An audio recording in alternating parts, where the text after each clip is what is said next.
Some stories begin quietly, almost forgettably, and yet end in ways so haunting they etch themselves into memory forever. This is one of those stories. It is the story of Logan Mills, a man who went into the forest, just as he had done countless times before, but this time he never came back.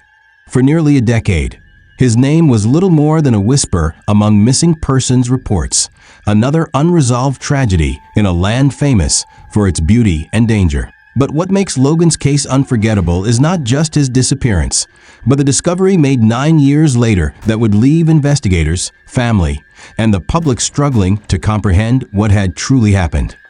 Back in September 2015, Logan Mills was not the kind of man you would expect to vanish without explanation.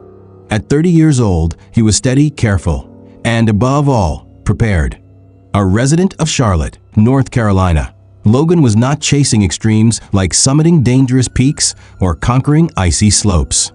Instead, he sought something simpler: peace in the wilderness.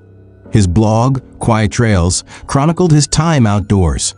Though not famous, it was followed by a loyal group of readers who loved his measured way of writing. Logan shared gear reviews, campsite setups, and reflections on the solitude of the woods. He gave his audience the sense of being there beside him, listening to the wind move through the branches. Those who knew him described him as methodical to the point of obsession.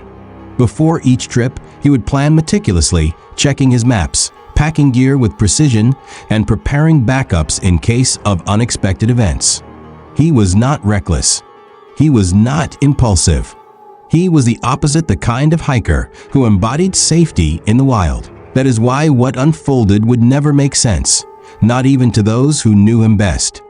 On September 6, 2015, Logan drove into the Great Smoky Mountains National Park, a sprawling wilderness straddling the border between Tennessee and North Carolina. His chosen destination was the famous Clingman's Dome area, the highest point in the park, where the Appalachian Trail snakes along ridgelines dense with spruce and fir. It is a place that both dazzles visitors with beauty and humbles them with its isolation. For Logan, it was to be another entry on his blog, a simple hike, a night under the stars, a return to civilization the next day. That evening, he set up camp and snapped a final picture from his tent, his open shelter, looking out on a wall of darkening forest. He posted the photo to Quiet Trails with a caption that was as ordinary as it was final: "Home for tonight. The night promises to be quiet." No one knew then that it would be the last words anyone would read from him. He had promised his sister, Anna, that he would check in the following morning. A simple message, a reassurance that all was well. But when September 3rd came and went, there was only silence. At first, Anna was not alarmed. Cell service in the Smokies was spotty at best. Delays happened, but by evening, her unease grew sharper. By the following day, with no word from her brother and his phone no longer connecting at all, her concern hardened into fear. She contacted the park's rescue services, and soon a search began. The first sign was promising. Logan's car, a gray Subaru, sat parked neatly at the trailhead, just as it should have. Inside were his wallet, cash, and cards. That told investigators he had entered the forest as planned. But it also created the first mystery. If he had gone into the woods fully equipped, where were his things now? His tent, his backpack, his supplies, everything was gone with him. From that moment on, nothing about Logan's disappearance followed the usual patterns. Experienced hikers sometimes get lost. They may injure themselves, panic, or underestimate weather conditions. But when that happens, they are almost always found near their equipment. A backpack holds food, water, and first aid. A tent is a shelter. People cling to these things when survival is at stake. Yet in Logan's case, there would be no campsite, no abandoned bag, no scattered belongings. It was as though both man and gear had dissolved into the forest air. And so began the mystery, one that would only grow darker. With each day the search turned up nothing. When the Great Smoky Mountains swallow someone, time becomes the enemy. In the first 72 hours, searchers cling to hope because after that window closes, the odds of finding someone alive plummet. For Logan Mills, those crucial hours would tick away with no answers, only mounting confusion. The search effort began swiftly on September 4th, 2015. Rangers gathered their teams at Clingman's Dome, the last known location of Logan's Subaru. From the outset, it looked like a textbook case. An experienced hiker had gone missing. The priority was simple: follow the trail he had most likely taken and find any signs of where he had gone. But nothing about Logan's case would prove simple. The search leader, Dwight Farrow, was a veteran of 20 years in park rescue. In interviews later, he would admit that he had never encountered anything quite like this. Within hours, his team was joined by volunteers, some locals, others who had followed Logan's blog and driven in from neighboring states to help. Helicopters hovered overhead, equipped with thermal imaging cameras capable of detecting even the faintest heat signature beneath the dense canopy. On the ground, searchers called Logan's name again and again, their voices carried into ravines and tangled thickets. Dogs swept the trails. Radios crackled with updates. Still, there was nothing. Not even a broken branch. This is what chilled Farrow and his team. Logan was not a small man. At nearly 80 kilograms, plus a backpack weighing another 15 to 20, he should have left behind unmistakable signs. A scuff mark on the dirt, a partial boot print, a snapped fern stem. But no matter how carefully they combed the forest floor, nothing revealed itself. It was as if he had never taken those steps at all. And there was another, more troubling detail: the missing tent, the missing gear, the absence of a campsite. In almost every disappearance Farrow had worked, the missing person clung to their equipment. They might wander, disoriented, but they rarely left behind the essentials that could mean survival. Yet Logan's entire setup had vanished with him. Searchers widened their radius. They crawled through rhododendron thickets, their arms scratched raw. They descended into ravines slick with moss and hidden rock slides. Each night, they returned exhausted, covered in mud and pine needles, reporting the same thing: nothing. Even the dogs, usually quick to pick up a human scent, failed to catch a trail.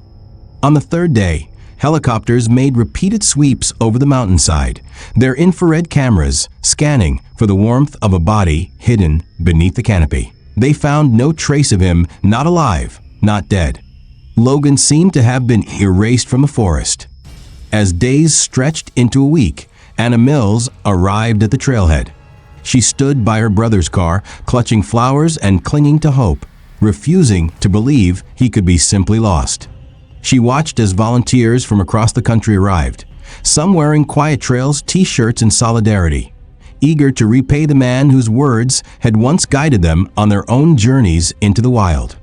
But still, the forest gave up nothing. After 10 days, the official search was called off. The announcement was delivered with the kind of measured language officials use when no good answers exist.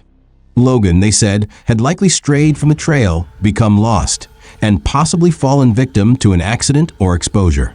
In other words, the wilderness had claimed him, as it sometimes does. But the internal report, later leaked, told a blunter truth: the cause of his disappearance and his whereabouts are unknown. No evidence has been found to indicate his fate. For the Mills family, that lack of evidence was unbearable. To them, Logan was too skilled, too cautious, to have wandered into oblivion. And Anna, in particular, refused to let the silence of the forest be the final word.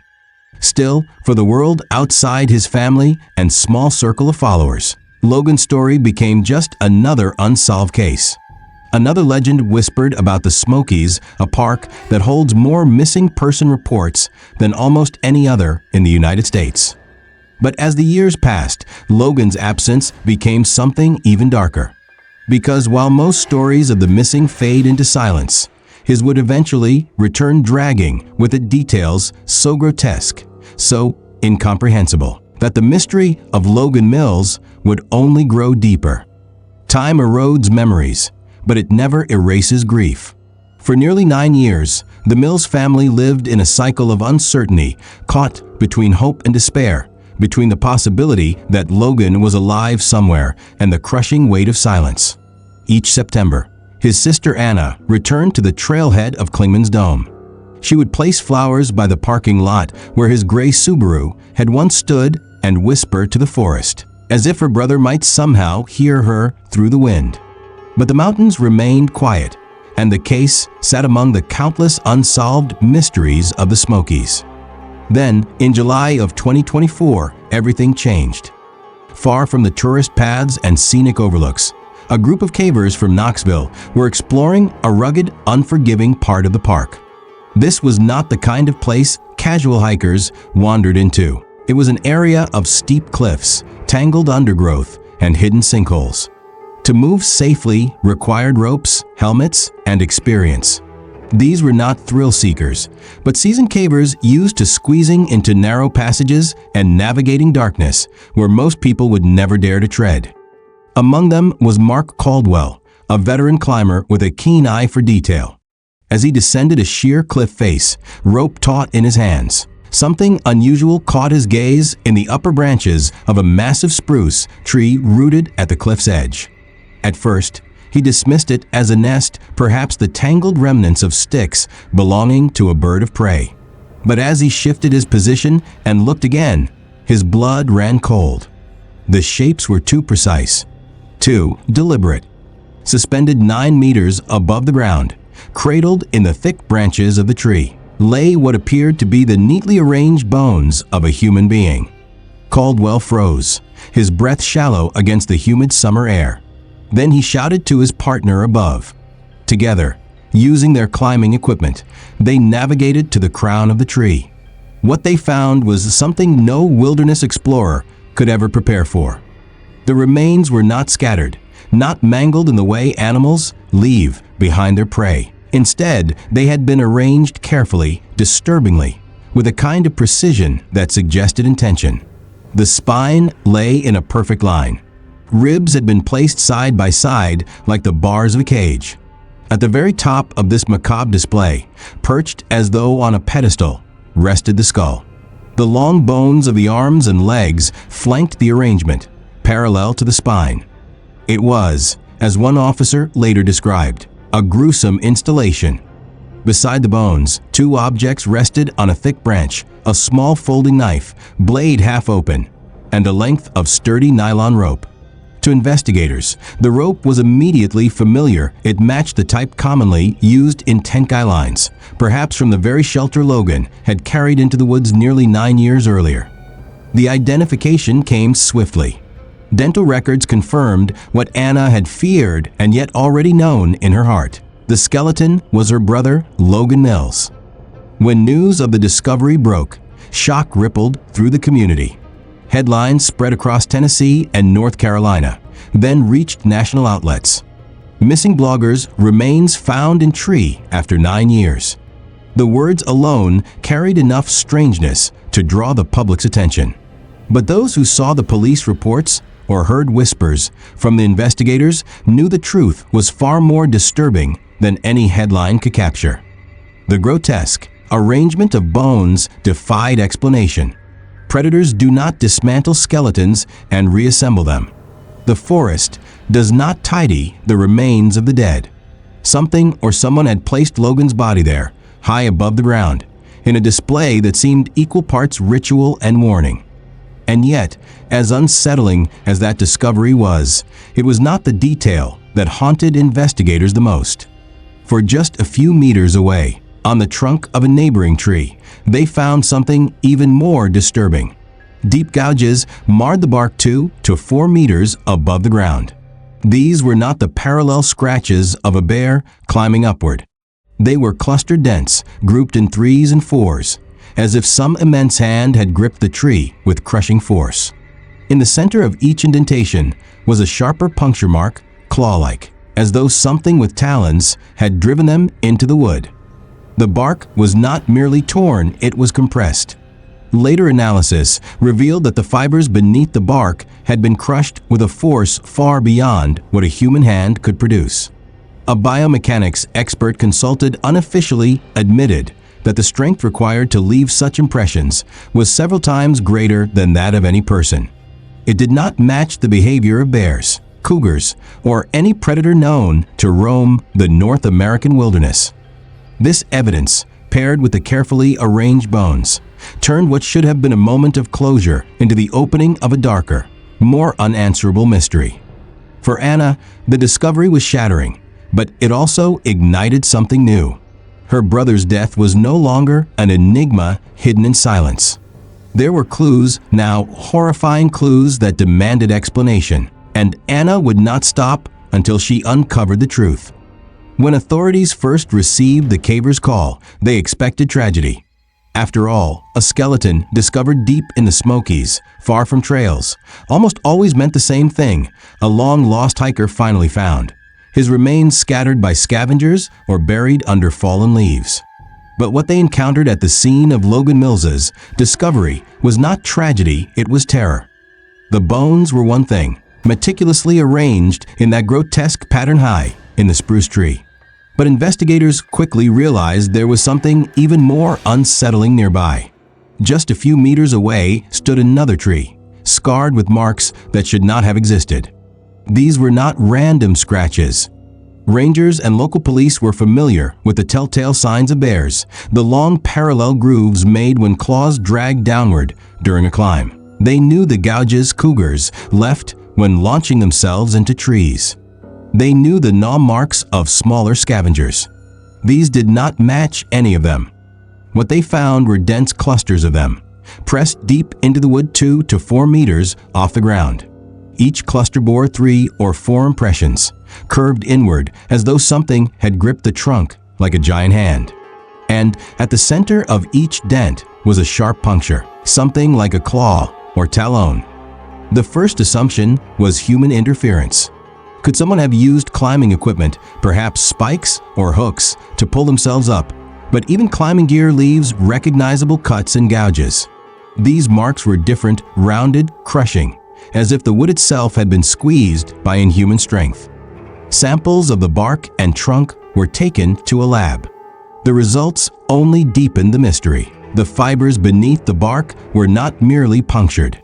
They were compressed, flattened with a force that scientists estimated would have required several hundred kilograms of pressure per square inch. For comparison, a bear's grip strength was far lower than what these marks suggested. Even the strongest human using climbing tools could not have produced such uniform, crushing pressure. Unofficially, one biomechanics expert made a chilling statement. The grip strength here is several times beyond human capacity. This is not consistent with any known predator in North America. That conclusion left investigators with 2 possibilities, both equally disturbing. Either some unknown human effort had staged the entire scene, hauling bones 9 meters into the tree and leaving inexplicable impressions in the wood, or something else entirely had been at work. Something with the power and cunning to arrange remains in a way no predator and no sane human ever would. The knife and rope found beside Logan's skeleton only added to the confusion. If a killer had carried his body into the canopy, why leave behind such personal items? Why stage the bones at all? The theory of a human perpetrator seemed absurd.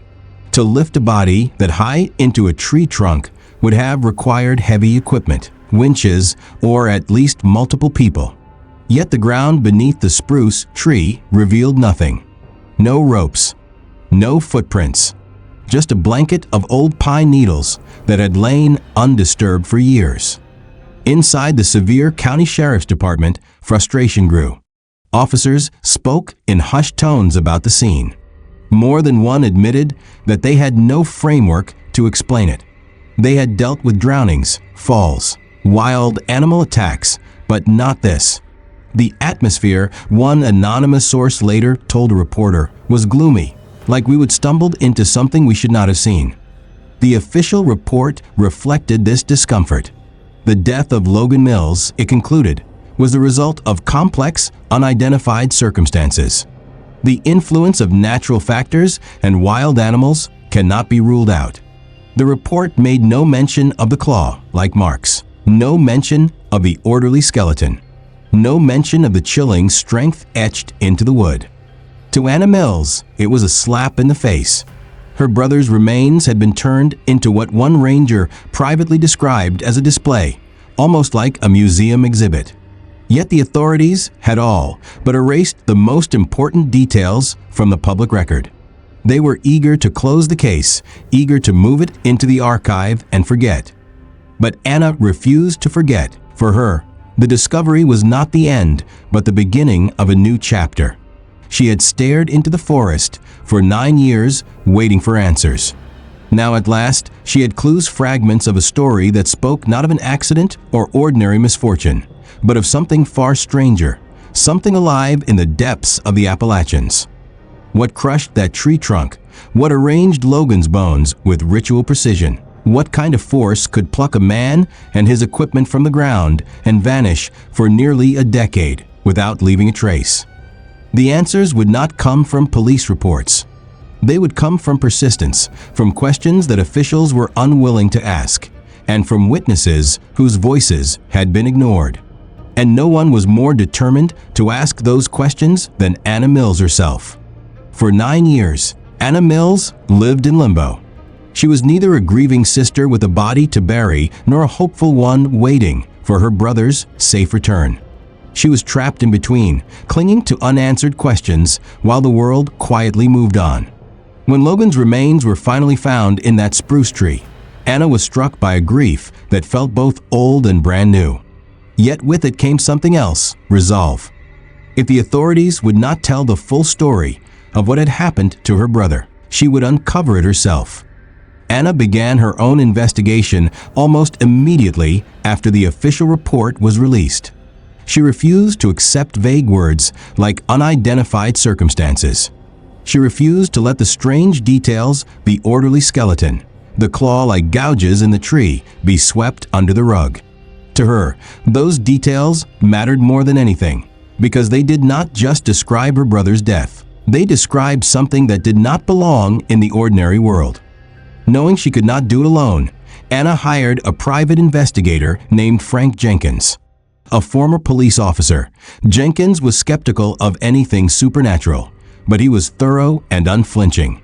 At first, he expected to find human explanations, a hidden crime, an undisclosed accident, something the Park Service wanted to bury. But the deeper he and Anna dug, the less sense those explanations made. The first breakthrough came from Logan's own last photograph. Everyone had seen it before the picture he had posted on his blog from the open flap of his tent, looking out at the darkening wall of fir trees. It had been dismissed as ordinary, just a hiker capturing a peaceful night in the wilderness. But when Anna and Jenkins asked an image analysis expert to review it with modern software, something emerged that no one had noticed before. Between two trunks, deep in the shadows, was a silhouette. It was blurred, almost invisible against the forest gloom, but undeniable once pointed out. It was tall and narrow, upright, with proportions that seemed wrong for a bear or deer. And it was motionless too, still to be a trick of wind or shadow. In 2015, it would have been easy to dismiss as pareidolia, the human brain seeing shapes where none existed. But with enhanced processing, the expert hesitated before writing his conclusion. The object has signs of an anthropomorphic silhouette. Its immobility and proportions, however, do not allow for a definitive assessment. For Anna, that line sent chills down her spine. Her brother's last photo might have captured the very thing that ended his life. Jenkins pressed further, tracking down hikers who had been in the same area on September 2, 2015, the day Logan disappeared. That is how he found the Hendersons, an elderly couple whose testimony had never even made it into the official file. They had been walking the trail only hours before Logan set up camp, and they remembered something strange. As they approached a mile from the parking lot, they heard sounds from deep in the forest, a low, hollow thudding noise, like someone striking wood with a massive stone. The rhythm was steady, 3 beats in sequence, followed by silence, then repeated again. It was not the drumming of a woodpecker, nor the call of any animal they recognized. Then, after the third set of knocks, the entire forest went quiet. Birds stopped singing. Insects fell silent. The couple felt so unsettled that they turned back early. The Hendersons admitted they had never thought much of it after the news of Logan's disappearance, assuming it unrelated. But Jenkins, drawing connections, could not ignore it. Something had been moving in that forest that night, something capable of silencing an entire ecosystem. The final and perhaps most chilling clue came from a man named Silas Blackwood. A reclusive local, Silas lived on the edge of the national park, his family rooted there since the 1800s. He was no stranger to the woods. He knew their moods, their rhythms, the way the land seemed alive in its own right. When Jenkins and Anna persuaded him to talk, he spoke of places he called the dead lowlands patches of forest where no animal stirred, where the ground was thick with pine needles and undergrowth refused to grow. Silas claimed that in 2013, 2 years before Logan vanished, he had been hunting in one of those dead lowlands when he found tracks. They were unlike anything he had ever seen. Long and narrow, with 3 pronounced toes and a 4th set apart like a thumb, each toe tipped with what looked like claws. They were massive, too large for any known predator. Silas had taken photos with his old phone, but they were blurry, unimpressive. He never shared them, fearing ridicule. But when Jenkins showed him the photos of the clawed impressions in the tree near Logan's remains, Silas went pale. He stared at them for a long time before finally speaking. "It is still here." For Anna, those words were confirmation of what she had always believed. Her brother had not simply gotten lost. He had not tripped, fallen, or been claimed by the cold. Something else had been out there. Something intelligent, powerful, and ancient. Something that had lured Logan away from his tent and taken him into a realm where ordinary rules no longer applied. And as Anna and Jenkins pieced together the fragments, the silhouette in the photo, the hollow thudding sound, the claw marks, the missing campsite, they began to form a reconstruction of Logan's final hours. A story that was darker and more disturbing than either of them could have imagined. To understand what might have happened to Logan Mills on that September night in 2015, we must step into his shoes, into the quiet of his campsite, as the sun dipped below the smoky mountain ridges. Logan had pitched his tent, brewed something warm to drink, and taken his final photograph. The forest was alive then, insects buzzing, birds chattering their last songs of the evening. It felt, at least on the surface, like any other night in the wilderness. But then the silence began. Perhaps he first noticed it in the subtle absence of sound. The cicadas that should have droned relentlessly went quiet. The crickets that marked the rhythm of night stopped. Even the wind seemed to pause between the spruce trees. To an experienced hiker like Logan, such a shift was unnerving. The forest rarely fell silent without reason. And then came the sound, the same hollow thud the Hendersons had heard earlier that day. A low, resonant knock, like stone against wood. Once, twice, 3 times. Then, nothing. Curiosity and caution warred within him. Logan was not reckless, but he was a blogger, a storyteller. Strange sounds in the forest were not merely noises to him, they were mysteries, opportunities to capture something unique for his readers. Perhaps he unzipped his tent flap, camera in hand, to record the darkness.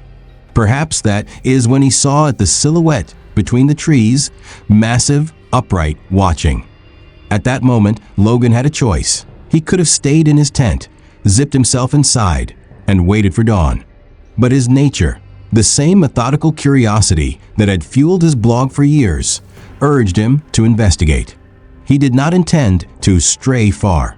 He likely left behind his heavy pack, his sleeping bag, and even the tent itself. Those would have slowed him down. He may have tucked his folding knife into his pocket, slung a small day pack with water over his shoulder, and stepped into the forest, planning only to satisfy his curiosity before returning to camp. But the forest is not kind to those who follow its mysteries too far. Logan left the safety of his camp, and the creature, whatever it was, led him deeper. It was not clumsy. It did not crash through the undergrowth like a bear. Instead, it moved silently, perhaps from tree to tree, always staying just beyond the reach of his flashlight beam. Each time Logan thought he was drawing closer, it slipped further away, luring him deeper into a part of the forest where trails vanished and landmarks blurred. Hours may have passed this way. His initial intrigue gave way to unease, then to fear as he realized he no longer knew how to return. He may have tried to mark his way back, but in the dense undergrowth of the Smokies, every direction looked the same. The silence was complete now, oppressive. He was not exploring anymore. He was being hunted. By the time he reached the cliff's edge, Logan must have felt the shift in roles. He was no longer the observer. He was the prey. Behind him, the thing no longer bothered to hide. Perhaps he heard those heavy thuds echoing through the soil, or the creak of bark as something gripped a tree trunk with monstrous force. Perhaps he even caught glimpses, a massive form in the canopy, moving in ways no human or bear could. Desperate, he might have tried to climb the spruce at the cliff's edge, dragging himself up the trunk with a rope fragment investigators later found. His knife, half open, suggests he readied himself for a fight he knew he could not win. The gouges in the neighboring tree tell us the creature climbed too, gripping the trunk with inhuman strength, cutting off his escape. What happened next can only be imagined. Did Logan slash with his knife in vain? Did he cling to the branches, hoping for dawn? Did he beg aloud? His voice swallowed by the silence of the dead forest. All we know for certain is the end. His life was taken in that tree, and his remains were not left as predators leave their kills. They were dismantled, arranged, made into something alien. The orderly display of bones speaks not of hunger, but of ritual. Predators eat. They scatter remains. But Logan's body was not consumed. It was transformed into a message, whether meant for others of its kind, or for anyone unfortunate enough to discover it, we cannot say. Why were the knife and rope left behind? Perhaps to us they are tools of survival, but to the creature they were meaningless scraps. Why the bones stacked so neatly? Perhaps it was a trophy. Perhaps it was a warning. Or perhaps it was something far more incomprehensible, the instinctive ritual of a species that thinks in ways humans cannot grasp. What we do know is that Logan never returned to his camp. That explains why his tent, his backpack, and his gear were never found. He had left them willingly, expecting to return. Instead, he walked into the domain of something ancient, something intelligent, something that erased him from the world for 9 long years before leaving behind a tableau of horror in the branches of a tree. And while Anna Mills would never witness her brother's final hours, the fragments of evidence she uncovered, the photo, the sounds, the claw marks allowed her to piece together the story the authorities refused to tell. A story not of accident or chance, but of pursuit, capture, and ritual. The tragedy of Logan Mills might have been dismissed as an isolated nightmare, a single cruel accident twisted into legend by the strangeness of his remains. But the deeper Anna Mills and Frank Jenkins dug, the more they uncovered a chilling truth. Logan's disappearance was not unique. His fate, as incomprehensible as it seemed, was part of a pattern that stretched back decades across the Appalachian wilderness. Jenkins, skeptical though he remained, began scouring archives of missing persons reports. He searched not just for the lost, but for those who had vanished under circumstances as strange as Logan's circumstances that defied the usual explanations of exposure, animal attack, or simple disorientation. What he found shook even his pragmatism. The first case dated back to October 1988. A seasoned hunter named Michael Perry had gone missing from his deer blind, a small platform mounted high in the trees. When his companions came looking for him, they found his rifle leaning carefully against the blind and a thermos of coffee, still warm, beside it. But Perry himself was gone. No sign of struggle. No tracks leading away. His backpack and radio, both essential for a hunter, had vanished with him. Search teams scoured the woods for weeks, but uncovered nothing. Later, in private, one of the rescuers admitted the ground beneath the blind looked swept clean. Too clean as if something had erased all signs of him. The second case was from June 2004. Emily Carter, a 22-year-old botany student, had been cataloging rare mosses off the main trail. She stayed in constant radio contact with her professor until, suddenly, her voice broke with something strange. She did not describe an animal, but a sensation, a deep vibration, like a low hum rising from the earth beneath her feet. Then the connection cut off. When searchers reached her last known coordinates, they found no trace of Emily, no backpack, no journal, no samples. It was as though the forest had swallowed her whole. The third case was perhaps the most disturbing. In September 2009, a family of four set out for a 2-day camping trip. Their tent was discovered half a mile from the trail, perfectly intact. Inside were neatly packed backpacks, food supplies, water, everything one would expect from a prepared hike. But the family themselves had vanished. The only anomaly, all 4 pairs of hiking boots were missing. The parents and 2 teenage children had apparently walked barefoot into the wilderness, leaving every possession behind. No footprints, no blood, no signs of wild animals. The case baffled authorities and remains unsolved to this day. The similarities between these cases and Logan's were undeniable. Experienced hikers and hunters who should have known better. Complete disappearances with equipment either missing or deliberately left behind. Strange sensory details, sounds, vibrations, silences. And, perhaps most chilling of all, the absence of struggle or evidence, an almost surgical removal from the natural order. When Jenkins compiled these cases into a report, the pattern emerged starkly. Something or someone was operating in these woods with a method. A predator not bound by the instincts of ordinary animals. A force that knew how to erase its tracks, to silence the land around it, and to leave only fragments of mystery in its wake. When Anna and Jenkins brought their findings to the Park Service and the Sheriff's Office, they hoped for action. They hoped the undeniable similarities would spark a larger investigation, maybe even a warning to hikers. But instead, they were met with resistance. Officials dismissed the connections as coincidence, accidents linked only by the vastness of the park and the inherent risks of wilderness. But behind closed doors, Jenkins heard something else. One ranger told him bluntly, "Even if you are right, what do you expect us to do? Shut down 2,000 square kilometers of national park, scare off millions of tourists, destroy the local economy. It is easier to say people just got lost." It was a dead end officially, but Anna was not discouraged. To her, the similarities were not just academic. They meant Logan had not been the first, and he would not be the last.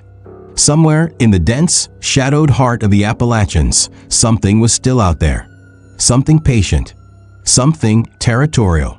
Something that, for reasons no human could understand, occasionally revealed itself only to erase its witness. And if Logan's remains were proof of anything, it was that the forest had secrets far darker than anyone wanted to admit. For Anna Mills and Frank Jenkins, the discovery of similar disappearances confirmed what they already feared. Logan's death was part of a larger, more disturbing pattern. Yet uncovering this truth only led them to another, even more unsettling realization someone else already knew. Not long after Jenkins presented his compiled report to park authorities, he received a phone call from a number he did not recognize. The voice on the other end was calm, measured, and anonymous. The man claimed to be a former federal employee who had dealt with incidents in protected natural areas. He refused to give a name, but what he revealed made Anna and Jenkins's worst suspicions feel tame. According to him, Logan's case, along with others like it, had already been categorized by government agencies.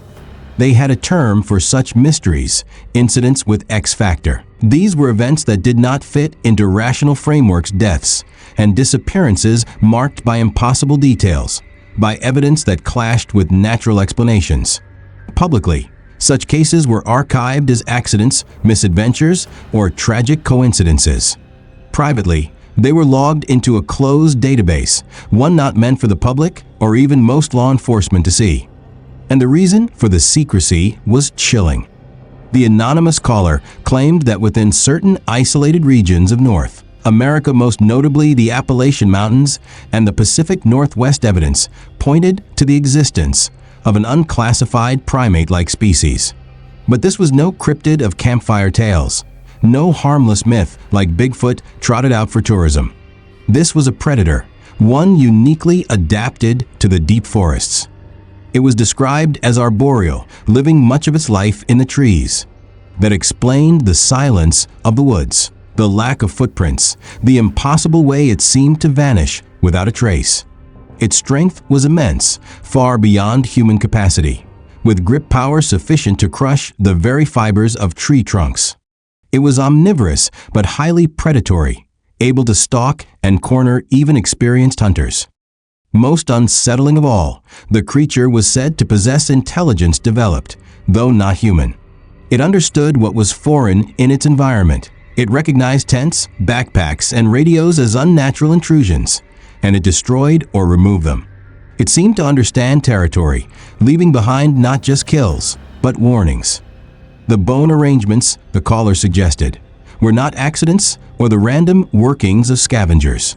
They were territorial markers, symbols, messages to others of its kind or perhaps to intruders. He compared it to how wolves mark boundaries with scent, or how beavers instinctively build dams. For this creature, stacking bones might be as natural as breathing, as innate as birds weaving nests. The caller also explained the silence. According to collected data, when one of these creatures entered an area, the forest reacted. Birds fell quiet, insects stilled. Prey animals avoided the zone entirely. It was as though the ecosystem itself acknowledged the predator's presence, retreating into unnatural quiet. Why, Anna demanded, was this hidden? Why were families left to mourn in ignorance, denied the truth of what had taken their loved ones? The answer came coldly: panic. Revealing the existence of such a predator, one capable of killing and erasing people without trace, would unleash chaos. National parks would empty overnight. Tourism economies would collapse. Worse, armed hunters would flood into the wilderness, provoking the very encounters authorities feared most. It is easier, the caller said, to let a few vanish every few years than to admit that humans are not the only masters of these woods. For Jenkins, a man who had built his career on rational explanations, the conversation was shattering. If the caller was lying, he was weaving an elaborate fiction. But if he was telling the truth, then the authorities were complicit in a silence that cost lives. For Anna, the call was confirmation. She had always believed Logan's disappearance was not an accident, and now she knew why the official records had twisted themselves into knots to avoid the truth. Her brother had not stumbled. He had crossed into the domain of something ancient, something the government knew existed but would never acknowledge. From that point on, Anna's grief carried a new weight. She was not only mourning Logan, she was carrying the knowledge of something larger, something the world was never meant to know. And if the anonymous caller was right, the message left in the spruce tree was not just for the cavers who stumbled upon it, or for investigators who tried to explain it away. It was for all of us.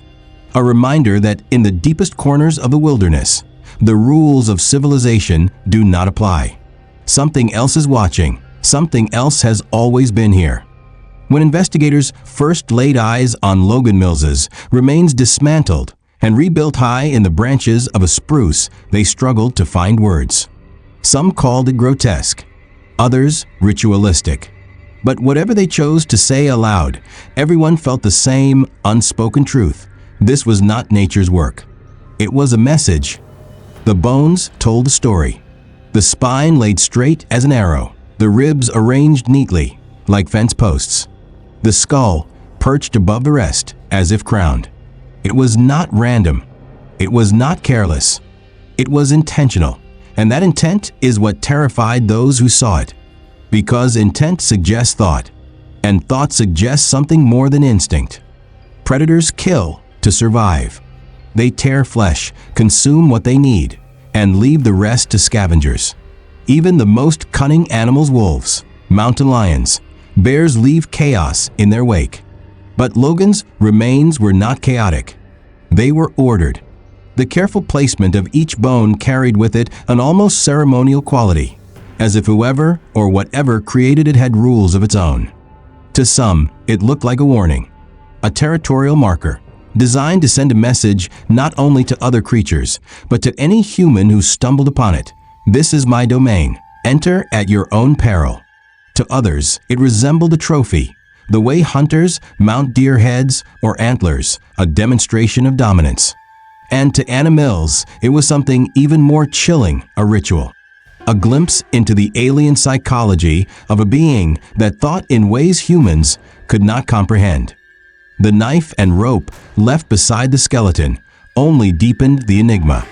Why leave these behind when the creature or human, if one clung to that theory, had removed everything else? Was it a sign of indifference? Were they simply useless scraps, no different than a magpie discarding what it did not want?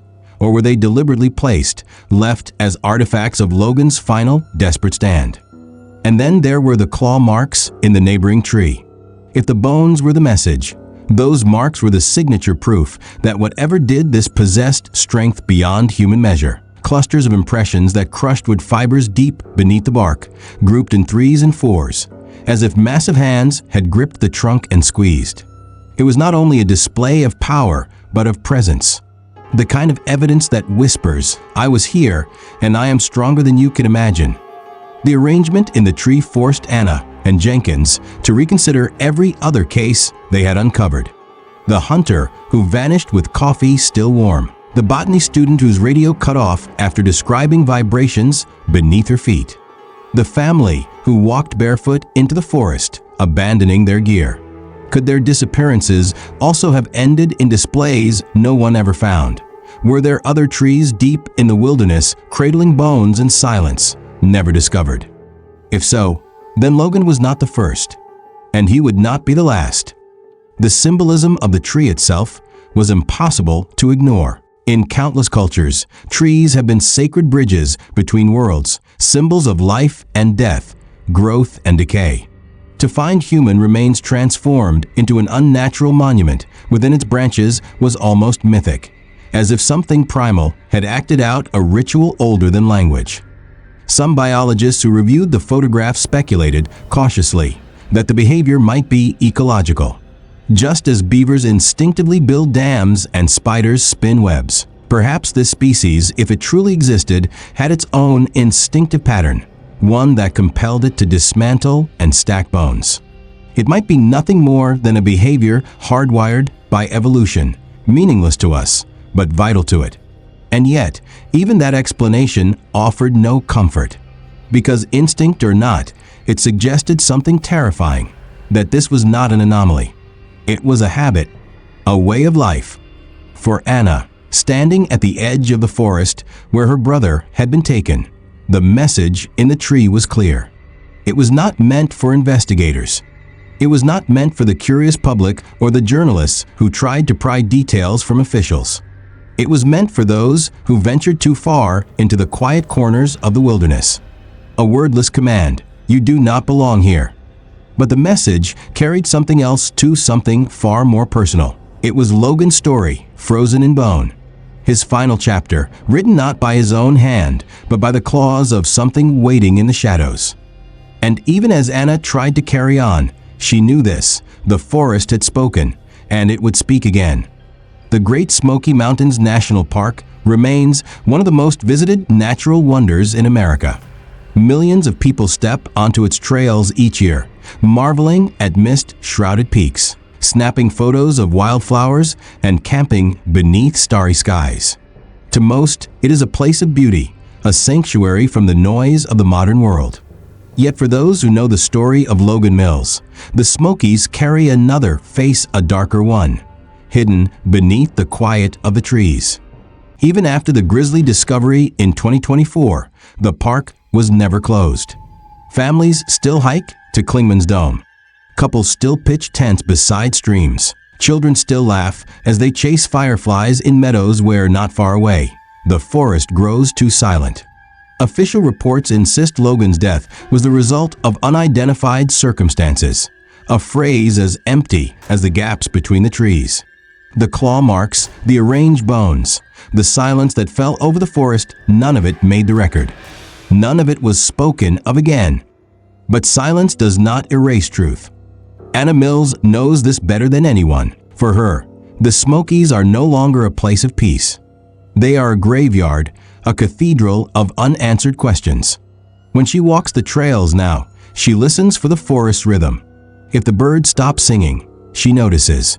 If the wind feels heavy with stillness, she remembers her brother's last night and wonders if another hiker might be making the same fatal mistake, following a sound into the shadows, never to return.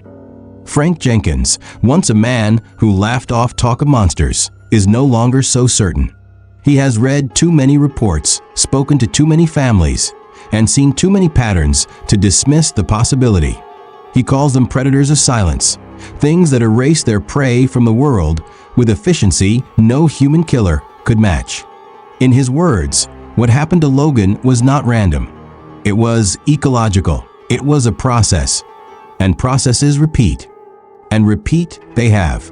Since Logan's case, hikers have continued to vanish in the Appalachians. Most are written off as accidents, falls, hypothermia, wrong turns.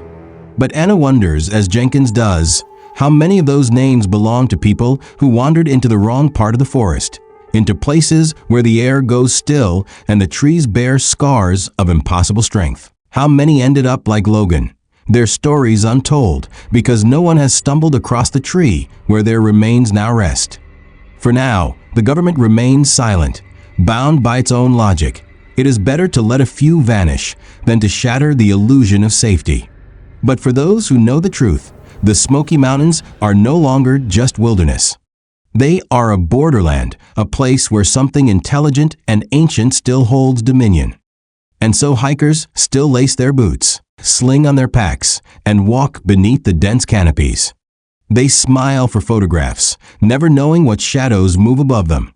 They hear a knocking sound deep in the forest and dismiss it as woodpeckers. They notice sudden silence and chalk it up to the setting sun. They lie in their tents at night, listening, unaware that eyes may be watching from between the trees. Logan Mills' story is more than tragedy. It is a message, carried in the arrangement of bones high in a spruce tree. It warns us that the forest is not ours, not entirely. There are places where human rules do not apply, where something else writes the laws, something older than memory. So the next time you step into the Appalachian wilderness, remember Logan's story. Remember the silence. Remember that in the deepest shadows of the Smokies, you are not alone. The forest is watching.